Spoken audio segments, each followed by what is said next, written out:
Not everything that comes through your mind is for you. The average person has over 12,000 thoughts a day, and most of them, studies say, are negative. But here's what nobody tells you. Not every thought is your own. Some thoughts are from God. Thoughts of peace, direction, and conviction. Some come from your own experiences, memories, and emotions, and some are not from you at all. They're demonic. The Bible says the enemy comes to steal, kill, and destroy.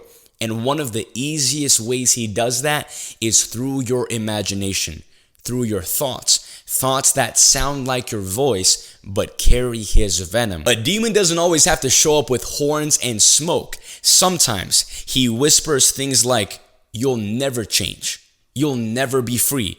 Do that again. Watch that again. You'll never be enough." And if you don't recognize it, you will start to agree with it. And what you agree with, you empower. The devil's biggest weapon has always been lies. That's why the Bible says to take every thought captive and make it obedient to Christ. Because most of the time, Satan's lies sound like your thoughts. Catch this: what you entertain, you allow to enter.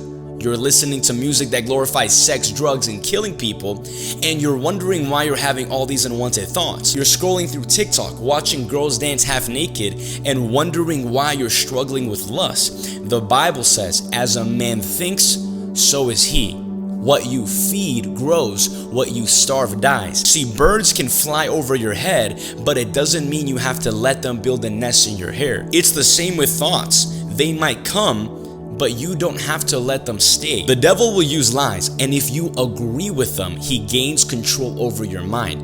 And if he can get control over your mind, he can control your life.